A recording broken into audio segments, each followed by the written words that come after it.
I found something in that Alaskan cave that made me quit the Bureau after 23 years. And I'm only showing you this footage once before it disappears forever.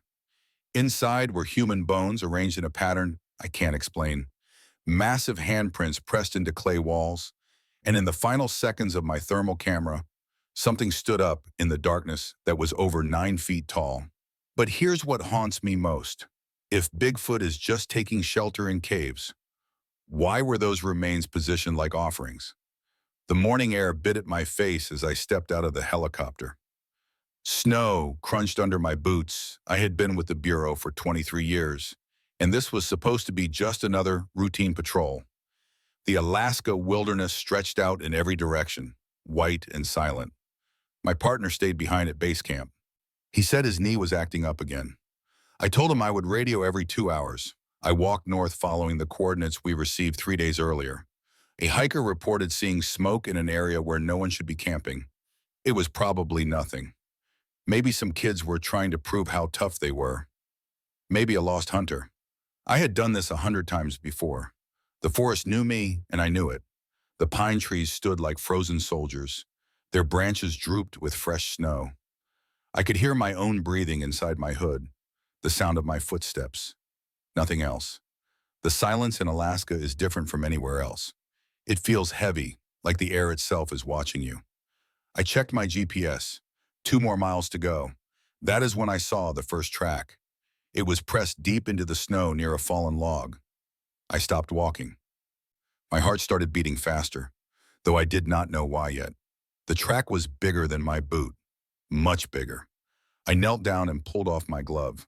The print was almost 16 inches long, wide too.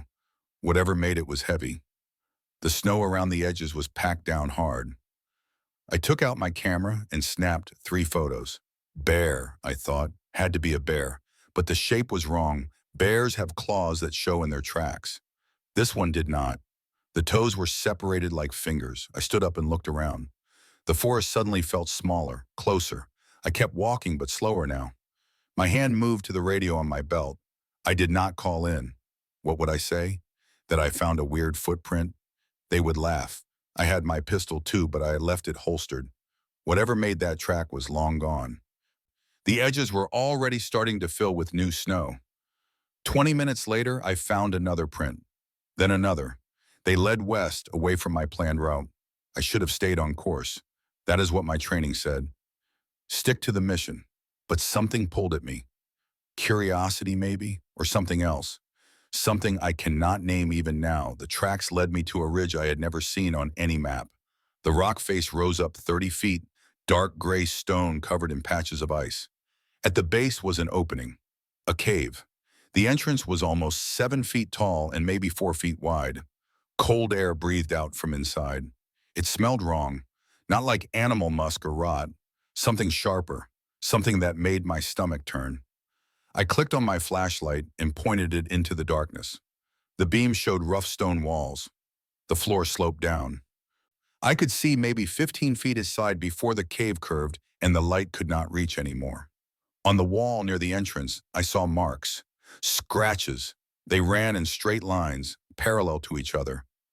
4 lines together, then a space, then 4 more, like someone was counting something. My radio crackled. Static, I jumped. Then my partner's voice came through, broken and distant. He asked if I was okay. I pressed the button and told him yes. Everything is fine. Just checking some caves. I will call in 1 hour. He said to be careful. I promised I would. I should have turned back. I know that now. But I pulled out my thermal camera instead. It was a new model, expensive, something the Bureau just issued last month. I turned it on and pointed it into the cave. The screen glowed green and black. The walls showed up as dark shapes. The floor was cold, empty. I moved the camera slowly from left to right. That is when I saw it. Deep inside the cave, maybe 40 feet back, there was a heat signature. Small, faint. Just a warm spot on the screen, glowing orange against the cold. It was not moving. Maybe an animal sleeping, I thought. Maybe a heat vent from underground. I zoomed in. The shape was wrong for an animal. Too tall, too still. I stood at that cave entrance for a full minute. The wind pushed at my back. Snow started falling again, light and soft. Every part of my training said to call for backup, wait for support, do not enter unknown spaces alone. But the heat signature was small. Whatever it was, it could not be dangerous. I told myself that. I needed to believe it. I checked my pistol. Safety off. Round in the chamber. I took 3 deep breaths. Then I stepped inside. The cave swallowed the daylight behind me. My flashlight beam danced across the walls. The scratches continued deeper into the tunnel. More counting marks, dozens of them, maybe hundreds. The air got colder. My breath came out in thick clouds. The tunnel opened into a larger chamber. My light could not reach the ceiling. The space felt huge, empty. I swept the beam across the floor. That is when I saw the bones, human bones, a skull, ribs. They were arranged in a circle on the cave floor. In the center was something else, something I could not understand then, something that changed at everything. I stepped closer to the circle of bones. My flashlight shook in my hand. The skull faced upward, empty eyes staring at the cave ceiling. The ribs curved outward like the bars of a cage.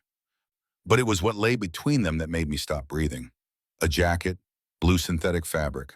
Modern. I could see the zipper. The bones were old, yellowed with age, but the jacket looked almost new.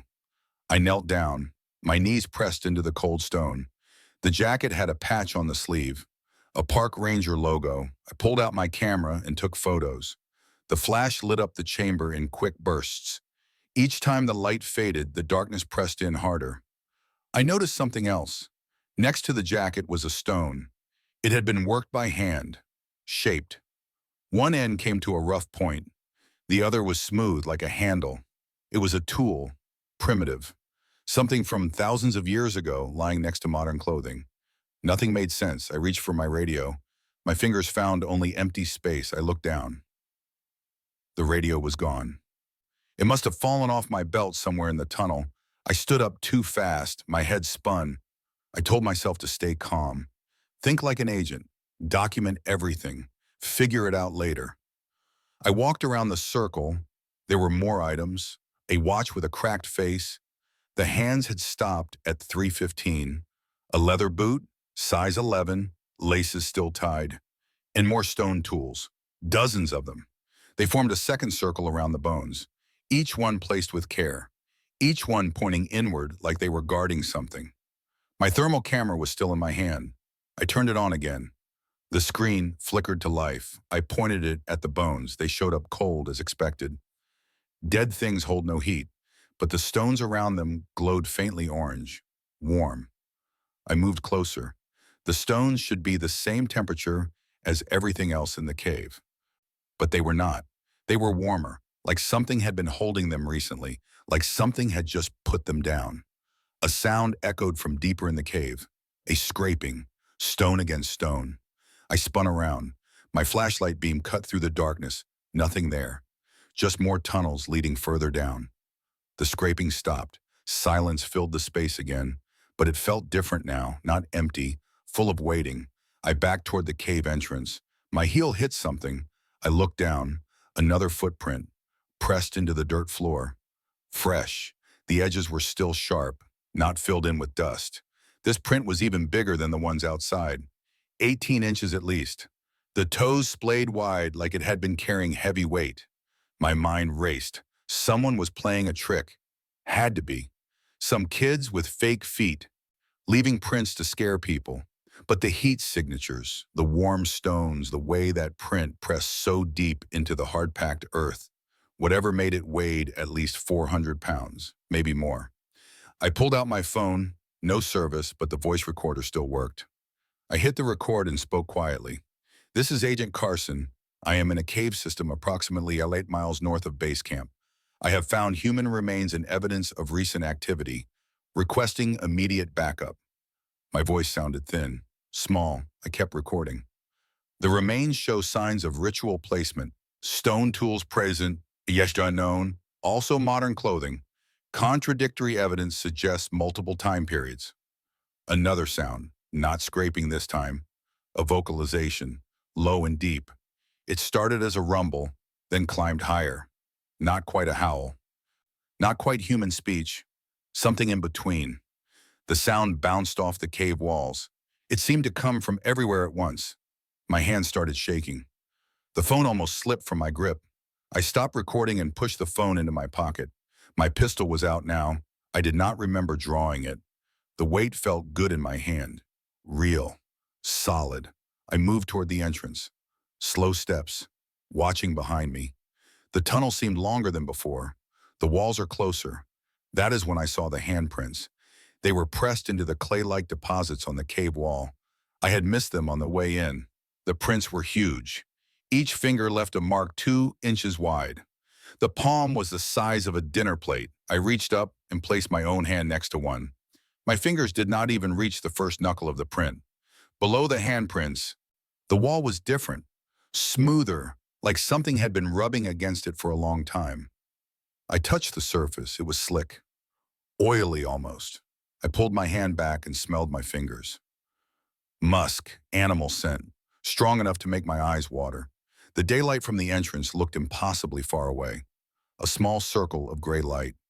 I started walking faster. Behind me I heard breathing, deep and slow, in and out, steady like a sleeping giant. I did not turn around. I kept my eyes on that circle of light. My boots scraped against the stone. The breathing grew louder. I am running now. The tunnel walls blurred past. My flashlight beam bounced wild. The breathing was right behind me. I could feel heat on my neck. Smell that musk filling my nose and throat. The entrance was 10 feet away, then 5. My shoulder hit the cave wall. Pain shot through my arm, but I did not stop. I burst out into the daylight. Snow hit my face. Cold air burned my lungs. I spun around with my pistol raised. The cave entrance was empty. Dark, silent. No breathing. No sounds at all. Just my own heart hammering in my chest and the wind moving through the trees. I stood outside the cave for 10 minutes, maybe longer. Time felt broken. My gun was still pointed at the darkness. My finger rested on the trigger. Nothing came out. The wind blew snow across the cave entrance. Small drifts began to form. Everything looked normal. Peaceful even. Like nothing had happened at all. I lowered my weapon. My hands would not stop shaking.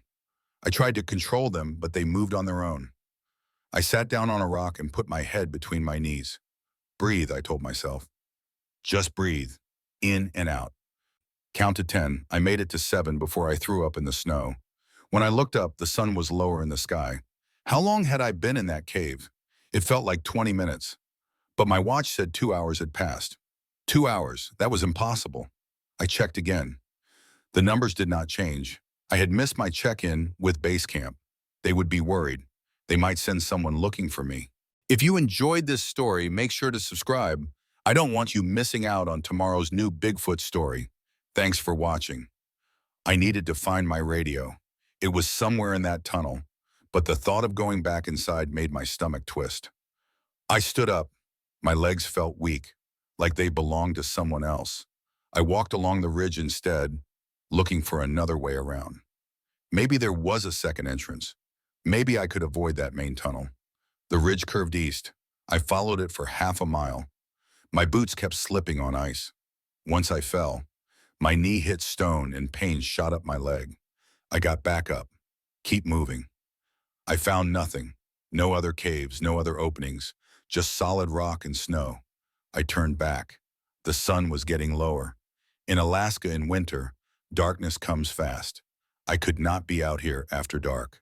Not without my radio, not without help. I had to go back in. I had to get that radio. There was no choice. But first I needed to calm down, think clearly. I sat on another rock and pulled out my phone. Still no service. I played back my voice recording from inside the cave. My voice sounded steady, professional, nothing like how I felt now. Then I heard it, in the background, that breathing, deep and slow. It was on the recording. I had not imagined it. I played it again and again. Each time the breathing was there.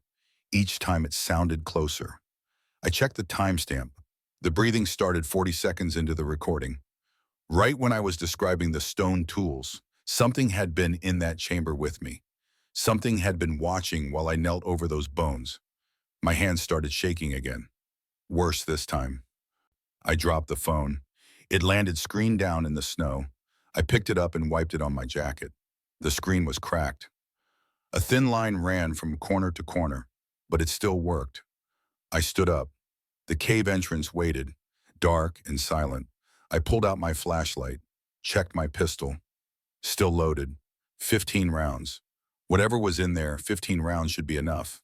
Should be. I walked toward the opening. The tunnel felt different this time. Narrower. The walls seemed to lean in. My flashlight beam showed the same scratches on the stone.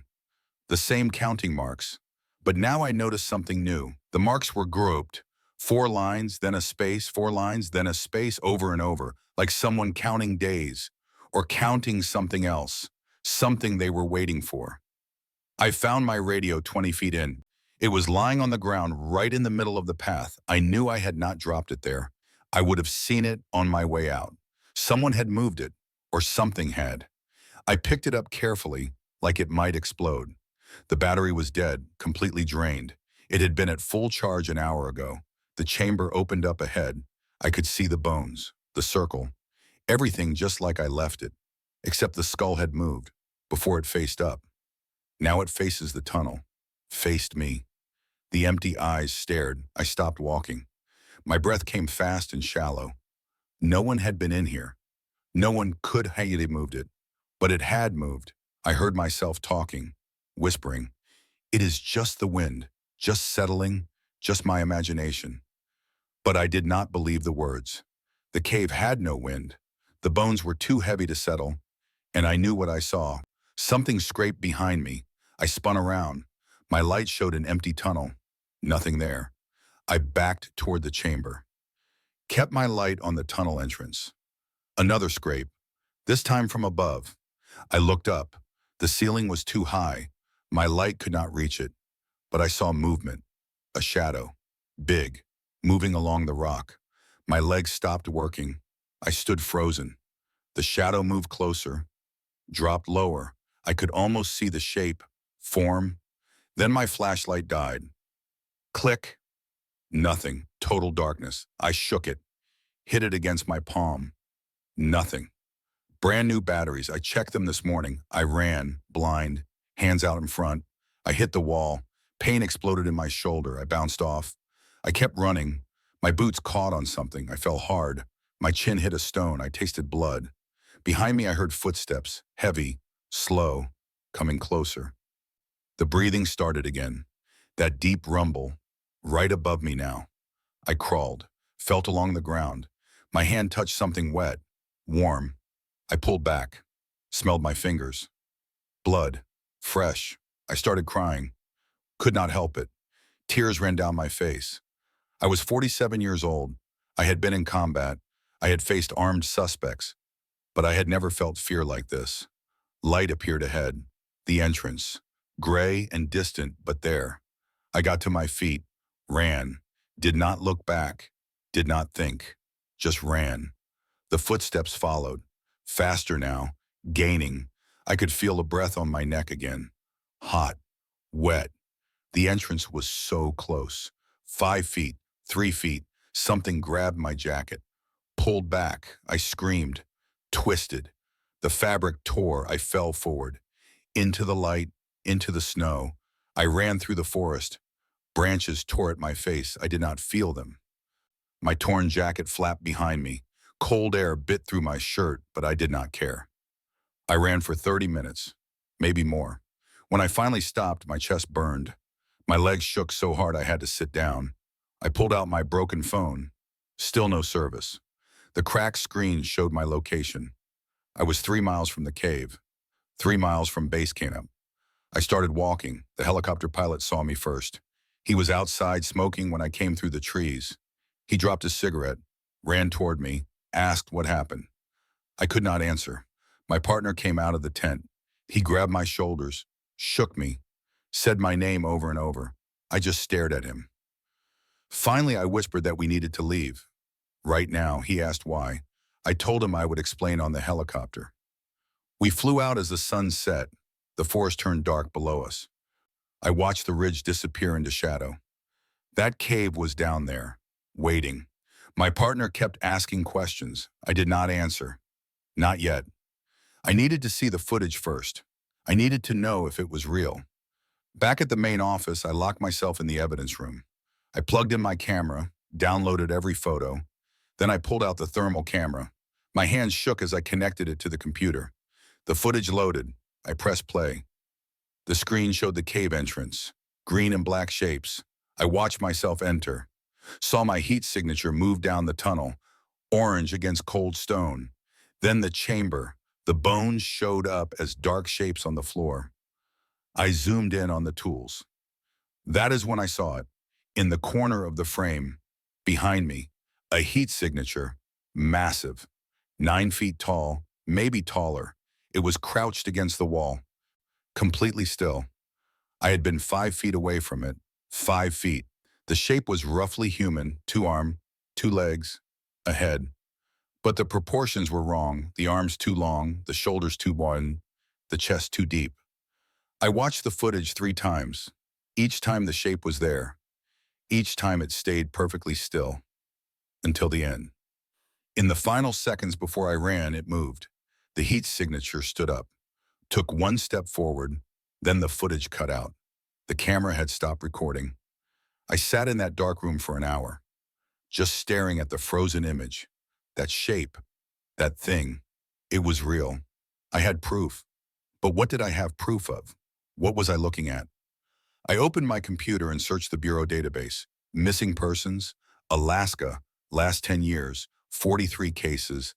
I filtered by location. Cases within 50 miles of that cave. 17 cases. I opened each file, read every report. A pattern emerged. All 17 people disappeared during winter. All were experienced outdoors people. Rangers, hunters, hikers who knew the wilderness. None of them were careless. None of them made stupid mistakes. The official report said exposure, lost in storms, fell through ice. Standard explanations. But now I saw something else. I pulled up the maps, marked each disappearance location. They formed a circle, 20 miles across. Right in the center was the ridge, the cave. Every single person had vanished within that circle. Over 10 years, 17 people. The reports never connected them. Why would they? Alaska is huge. People get lost. People die. It happens. But those bones in the cave, that jacket with the ranger patch, I searched the database for missing rangers. Found him. James Cooper. Disappeared 6 years ago. His description matched the jacket, the boot, the watch. He was 28 years old, married, 2 kids. The report said he got separated from his partner during a storm. They found his truck, his gear, but never found him. I kept searching, found 3 more matches. Items in that cave belonged to 3 other missing people. The stone tools were placed around their remains like offerings, like someone was honoring them, or claiming them, or marking territory. My phone rang. It was my supervisor. He asked where I had been, said I missed check-in. I told him I needed to report something big. He told me to come to his office in the morning. We would talk then. I said it could not wait. He hung up. I backed up all the files, the photos, the thermal footage, the voice recording, everything. I copied them to 3 drives, sent encrypted files to my personal email. I did not trust what would happen next. Something in my gut said this evidence would disappear, that the Bureau would bury it, that I would be told to forget what I saw. I was right. The next morning, my supervisor called me in. 2 other men were there, suits, no names. They asked about my patrol. I told them everything, showed them the footage, the photos, the connections to missing persons. They listened, took notes. Thank you for my thorough work. Then they took all my evidence, every drive, every file. They said it was part of an ongoing investigation, classified. I was not to speak about it to anyone, not my partner, not my family, no one. I asked what they found in the cave. They said they sent a team. The cave was empty. No bones, no tools, no prints, nothing, just empty stone. I told them that was impossible. I had been there, I had seen it. They looked at me with flat eyes, said stress does strange things, isolation, fatigue. Maybe I should take some time off, see someone, talk about what I thought I saw. I left that office knowing I would never work for the Bureau again. I put in my resignation that afternoon. 23 years of service. Gone. But I still had one copy of the footage. The one I uploaded before they came. The one they did not know about. That is why I am showing you this now. Because in 3 days they will find it. They monitor everything. They will delete it, scrub it from every server, make it disappear like those 17 people disappeared. Like that cave disappeared. Like the truth always disappears. Look at the thermal image. That shape in the corner. 9 feet tall, watching me. That is real. Those bones were real. Those people were real. Something is in those mountains. Something that has been there longer than we have. Something that takes people. And if those remains were arranged like offerings, if those stone tools were placed with care, then we have to ask the hardest question. The one that keeps me awake at night. The one that made me quit everything I knew. If Bigfoot is just an animal taking shelter in caves, then why were those human remains positioned like offerings?